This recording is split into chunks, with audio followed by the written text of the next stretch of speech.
Welcome back to the beautiful state of Washington, where they've got their massive liquor tax. All these prices do not include tax on this one, and we're going to check out another liquor store, pretty cool, pretty hip, and we're going to go check out Woodinville Distillery, so hang around.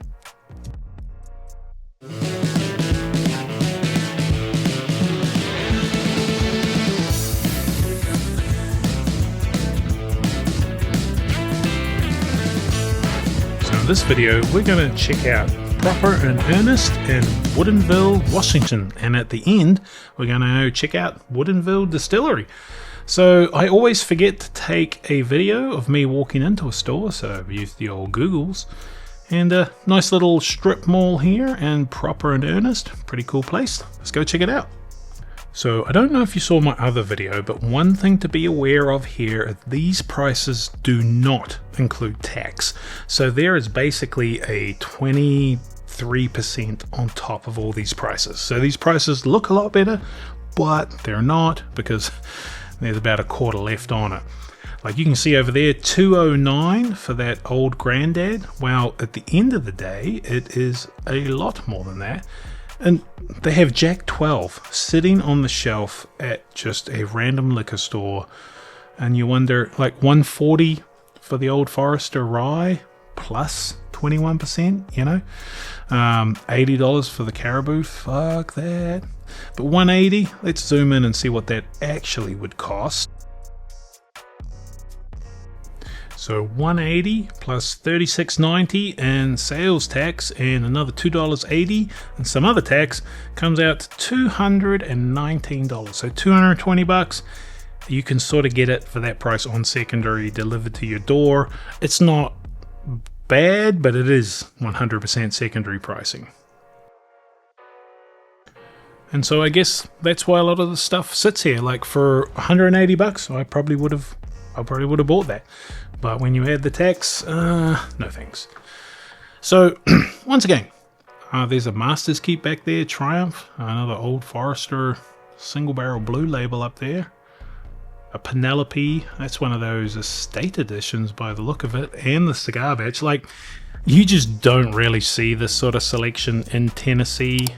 You do not see it in Oregon.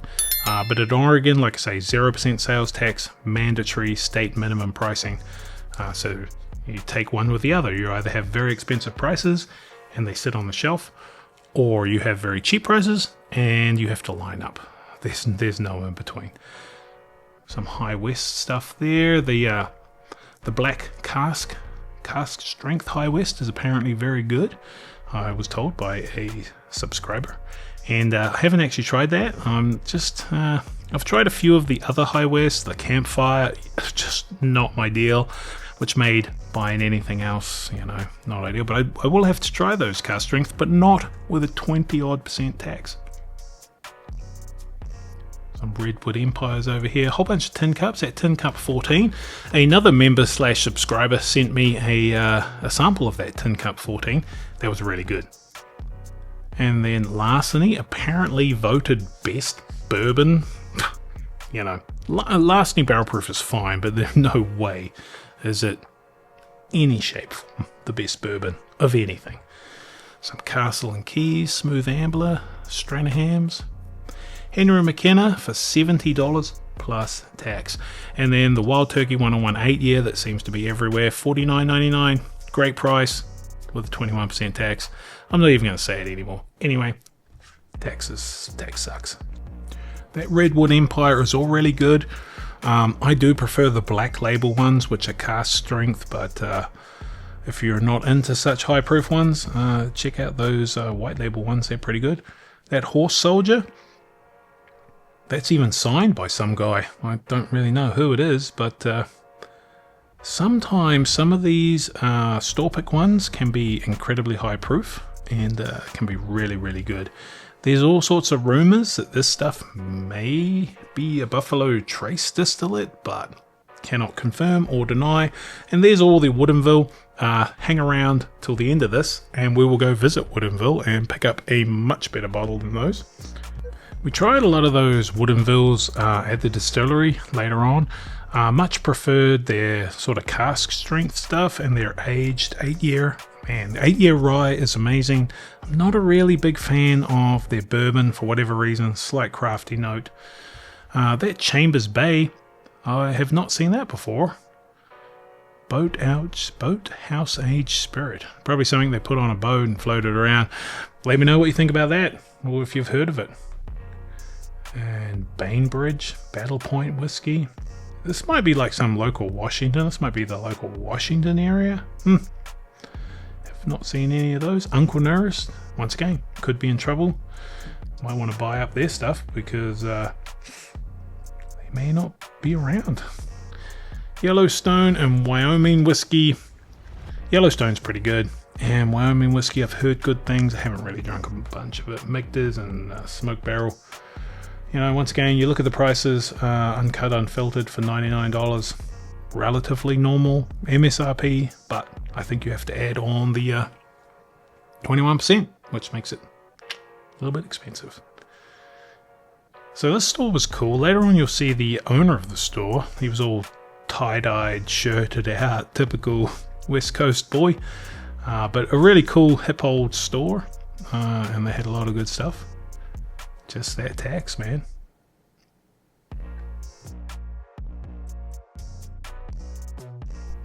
Good to see old Nashville Barrel, even if it's only their 6-year stuff over here in Washington.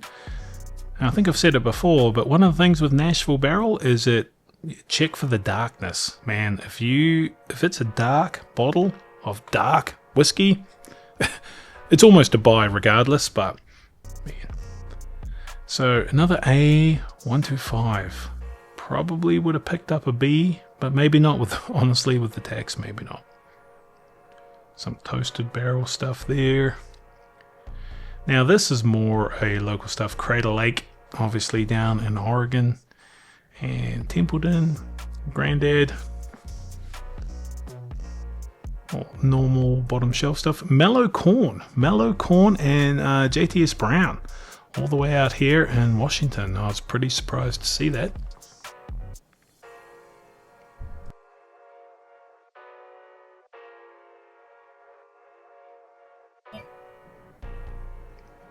So they got a little book up there.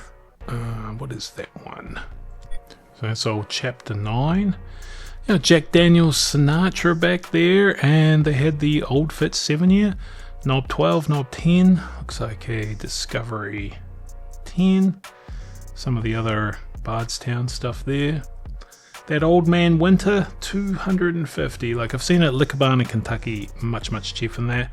There's a Jack 10 hanging out up there, and some Willets. Can't quite see the 599 and 570. Like that is the price MSRP of those things, which are probably ridiculous. They're probably 10, 11-year-old Willets, but man, once again, when you add 21% tax, sound like a broken record, just gets too expensive.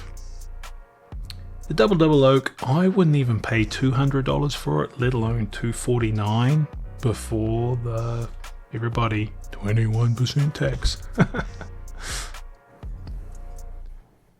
Down here we've got some redemptions. The Rebel 10, I haven't been a great fan of that, but you know, some people like it. Widow Jane 10-year, we just actually poured a bottle of that into my barrel. You might see that short here pretty soon. The Bottled and Bond from Bullet, that's pretty good for Bullet. It's their first year stuff. Smoke Eye Hill, they have distributed that stuff everywhere. It is everywhere this time. So good on you, Smoke Eye Hill. It's a pretty decent bottle. But even that 110 before tax is a little bit expensive. A couple of John J. Bowmans.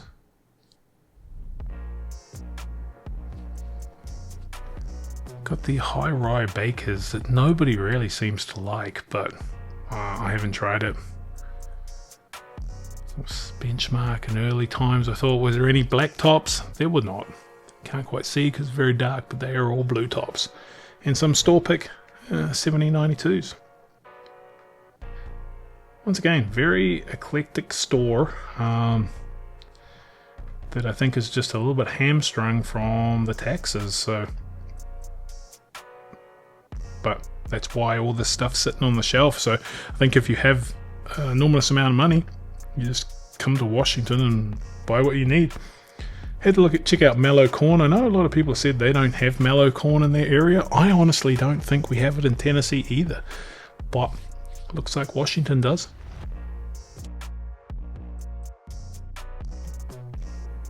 So yeah, just a little store. This is all it was. Had a little bar for tasting and a really good bourbon selection, as you've seen, and a pretty nice Scotch selection, wine.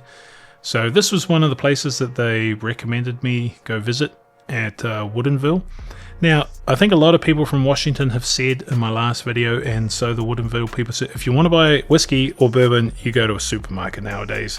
So that's got to make these small liquor stores, or liquor stores in general, even harder, right? I don't imagine having your business taken away by supermarkets, and then on top of that, a 21% tax when you can go out of state and not pay it. So all the Jack Daniel's stuff, $60 for a rye. Sort of don't always hunt the high proof stuff on this rye. Like one of the best ones I ever had, I got from the distillery. It was like 127 proof, just an absolute caramel banana bomb. So keep that in mind. Got the good old Jack Daniel's Tennessee Blackberry out here already, and some more Nashville Barrel. So it was another little cool place to hang out and have a sit down. Some Sazerac there and some Buffalo Trace from the good old Woodinville. Obviously they push Woodinville because they're just around the corner. So that's pretty cool. Eagle Rare. So I ended up walking out of this store with a bottle of Eagle Rare for my buddy Alex because he was running short on Eagle Rare. Whoa! And then I'll take this all down and then put the bourbons back up. I probably have 1, 2, 3, 4. Probably have 6 of our own barrel picks. Oh yeah. And then a couple others mixed in there too. What are your barrel picks? Like? I have Knob Creek, which I only have 4 left. They all went in like 3 weeks. That's good. I have a Buffalo Trace. I have a Angel's Envy, which is 110 instead of 90 like normal, so it has way more flavor. Mm-hmm. I have a what is it? I did Nashville Barrel. Oh yeah, Nashville Barrel. I also did one other. I can't think what it is right now. So. Oh, I have a Rebel Yell. Which is 10-year. Awesome. Do you have a smaller Eagle Rare, or do you only have the big one? There's 5th right here. Oh yeah. So that's what I picked up from my buddy Alex. So let's head on back to Woodinville Distillery and check out the distillery itself. So it's just around the corner here in Woodinville. I now know why it's called Woodinville, because it is in Woodinville. Pretty cool hip hangout here. There's sort of a cafe restaurant down there, which you're not allowed to take your bourbon to, but you can hang out here. You can come inside and check things out. You can book a tour online, like the guy said. He didn't allow us to get on anything early. He said you had to book it online, but pretty cool little place to hang out and try their selections. Got their normal swag. Now, the thing I wondered, like, and you'll see the color on the rye a little bit later on, like how dark it is. And I was like, how do you get this level of darkness? Look at Eric, see, so dark. Being in Washington, because the Washington weather is not very extreme. It's sort of just like meh most of the year. But what they do is they age their stuff in eastern Washington. And eastern Washington, like eastern Oregon, is way more high desert. So it can get into the hundreds in summer and down to the freezing and below snow in winter. So that's probably how they're able to get their age onto their barrels. So that's pretty interesting. And there's their stills. We weren't able to make a tour, but it looks like got some pretty seriously thick, lots of girth on those columns there. Not much length, but a lot of girth. So that's a good thing, people say. Oh, another one there.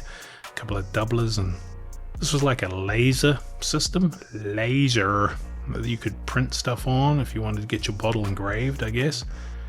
We didn't, but there's the menu there. They had their 8-year bourbon. Oh, sorry. They had their 8-year rye. They did not have their 8-year bourbon. It was sold out. Now, you'll see later on, in a couple of weeks, they're going to be dropping their 9-year bourbon. One kind of trying to prove a point that bourbon is aged fine in used barrels, but also they're really hoping to change the laws. Lost it as it is, so now they couldn't call this bourbon. They lost interest in selling it, but Orlin, our co-founder, tried it, loved it so much, and we're selling it under. Okay. Who is it? Is it like Tennessee Distilling or Dickel or? I don't know. I was never told who it was. Most people think it's Dickel, but I can neither confirm nor deny. So they did have a 12-year age stated whiskey, but we come to find out it is not their distillate. It's someone from Tennessee, so Dickel or Tennessee Distilling or somebody. And it was good, but it was also not aged in new charred oak barrels, so it wasn't that good.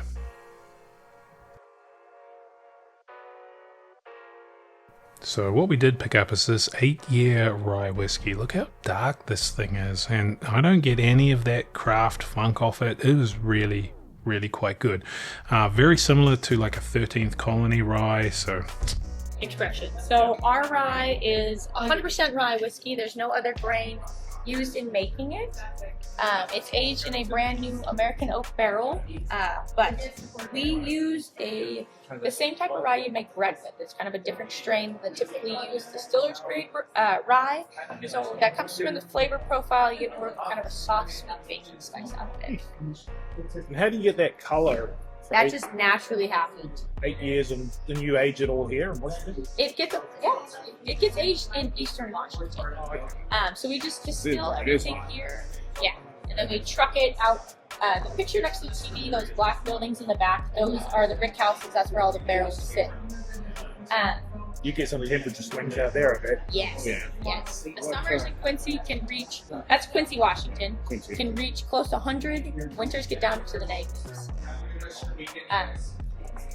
But yeah, we just never. We're now coming out with some of the older age statements. Everything sits at 5 years except this rye. We never sourced whiskey in the beginning, so we didn't have the luxury of kind of getting these older expressions until now. Yeah.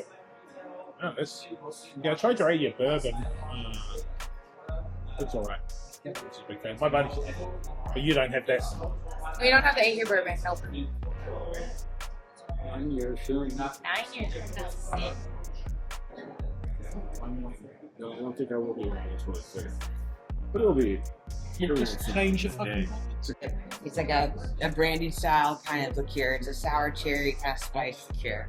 Served in like a shot glass with like a piece of fruit or in a chocolate cup. And so I add some fruitiness and No, it's more like earthy, yeah, with a bit of spice. But yeah, it's something that's fermented and aged in glass, so it was unique getting a hold of empty barrels to age our whiskey. Yeah, it's like Lisbon's version of limoncello, is what Ginja is. Well, maybe we'll finish off our flight with. yeah, that's it. Yeah. So it's, I mean, So this one is the This is the Ginja. Ginja. okay.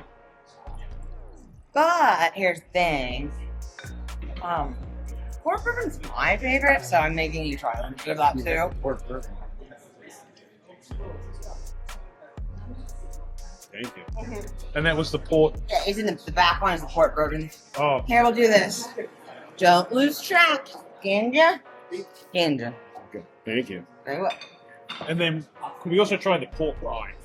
So we also tried the port barrel finish rye and whiskey, and the ganja or ginja, which the lady was just talking about before, which is like a liqueur. All really good, but my favorite by far was that 8-year rye, just so dark and so good. Like I say, not a huge Woodinville fan, but that rye is something that was made me buy a bottle. So anyway, if you're in the area of Seattle, don't hesitate to stop at Woodinville. They still have a tax, but it is not as high. Absolutely. And hopefully they got an 8 or 9 year rye. So thanks for watching, and we'll see you next time.